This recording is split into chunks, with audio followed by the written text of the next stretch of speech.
Eu quero me vingar. Eu quero destruir. A vingança tem uma armadilha.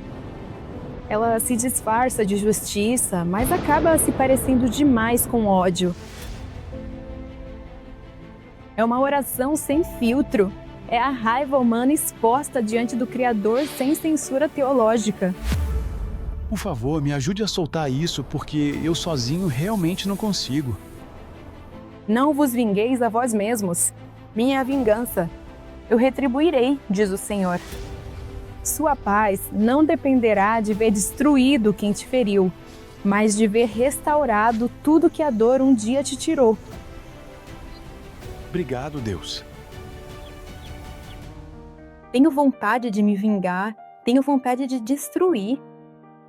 É um pensamento sombrio, mas se formos totalmente honestos, todos, absolutamente todos, já sentimos esse impulso em algum momento de nossas vidas.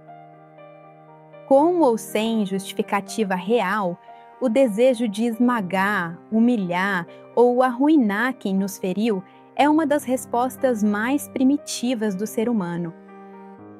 E o mais complexo é que esse apetite não é apenas natural, ele é constantemente alimentado pela nossa cultura. Pensa nisso por um segundo. Veja os filmes de John Wick. 4 filmes de violência desmedida porque mataram o cachorro do protagonista. Veja Kill Bill, a história de uma mulher traída que transforma sua sobrevivência em uma carnificina justificada. Ou Gladiador, onde acompanhamos um homem que perdeu tudo, esperando ansiosos pelo momento em que ele tira a vida do imperador.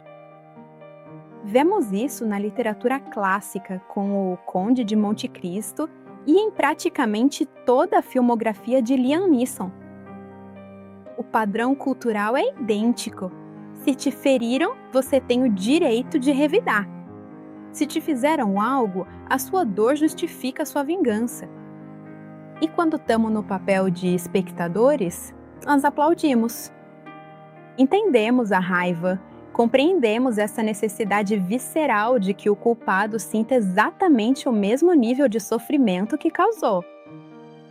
Mas na vida real, fora das telas, a vingança tem uma armadilha. Ela se disfarça de justiça, mas acaba se parecendo demais com o ódio. Promete te devolver o controle, mas na verdade te mantém preso pelo resto da vida à pessoa que te machucou. Com certeza você já ouviu aquela frase famosa: o ressentimento é o veneno que você toma esperando que o outro morra. Soa muito bem, é bem estética, mas quando você sofreu um dano devastador, essa frase parece um deboche. O perdão e a cura não são tão simples, e a Bíblia sabe disso. Na verdade, as Escrituras não censuram a feiura das nossas emoções. Existe um salmo extremamente famoso, o Salmo 137, que muitos lembram pelo seu início melancólico. À margem dos rios da Babilônia, nós nos sentávamos e chorávamos, lembrando-nos de Sião. É tão poético que, nos anos 70, o grupo Boney M o transformou em um sucesso da música disco. No entanto, quase ninguém canta os versos finais desse mesmo salmo. Os versos 8 e 9 dizem textualmente: Filha da Babilônia, a devastada, bem-aventurado aquele que te der a paga do que nos fizeste. Bem-aventurado aquele que tomar e despedaçar os teus filhos contra a rocha. É uma frase apavorante, é cruel, sangrenta e muito incômoda. Por que Deus permitiria que um desejo de infanticídio e vingança tão selvagem ficasse registrado no livro sagrado de orações? A resposta é tão crua quanto o próprio texto, porque essa frase é a oração de um povo traumatizado. É o grito de pessoas que presenciaram como os babilônios assassinavam suas próprias famílias e os arrastavam como escravos. Deus não deixou registrado esse salmo para que usemos como um manual de conduta, mas como um espelho do que o trauma e a dor não processada produzem na mente humana. É uma oração sem filtro. É a raiva humana exposta diante do Criador sem censura teológica. Se analisarmos como o nosso cérebro responde à traição e à dor, entenderemos que a vingança não começa com um ato físico, mas com uma conversa interna que repetimos no piloto automático várias vezes. Quando somos agredidos, a amígdala é ativada em nosso cérebro, o centro de alarme do medo e da ira. Se a ferida não for processada, o cérebro entra em um estado de ruminação constante. Começamos a repassar a cena, a imaginar o que deveríamos ter dito, a criar cenários onde o outro cai e nós triunfamos. Fisiologicamente, cada vez que você recria essa fantasia de vingança, seu corpo libera cortisol e adrenalina, exatamente como se estivesse sofrendo agressão pela primeira vez. Você cria um ciclo onde você mesmo continua se intoxicando. A pessoa que te feriu cometeu o erro uma vez, mas você, através do ressentimento, permite que ela te agrida 1000 vezes mais na sua imaginação. A mente fica obcecada pelo culpado, e aos poucos, a ferida deixa de ser um evento do passado para se tornar o quarto onde você decide viver trancado. Isso acaba roubando a sua paz, prejudica a sua lucidez mental para tomar decisões e termina por se apoderar completamente do seu futuro. Em consulta, algo que observo de forma recorrente é a necessidade de diferenciar a natureza das nossas feridas, porque nem todas as ofensas exigem o mesmo processo. Por um lado, estão as feridas do ego, aquelas situações cotidianas onde alguém falou mal de você, te ignorou, te decepcionou ou simplesmente feriu seu orgulho. Nesses casos, o desejo de revanche revela mais a nossa própria maturidade e necessidade de controle do que uma busca real por justiça. São atritos da convivência humana que exigem de nós maturidade emocional, limites claros e a capacidade de desapegar para não carregar bagagens desnecessárias. Por outro lado, existem dores que jamais devemos tratar com leviandade. Falo de situações onde houve abuso, violência, golpes devastadores, mortes trágicas ou traições que fraturaram vidas inteiras. Dizer a uma vítima dessas tragédias, esqueça, desapegue, seja feliz, é uma falta de respeito profissional e espiritual. É uma segunda injustiça. O plano que Deus nos deixou em sua palavra jamais minimiza a maldade. Deus não vê o abuso ou a injustiça como simples mal-entendidos cotidianos. A Bíblia nos apresenta um Deus que vê, que registra a dor e que sustenta a vítima.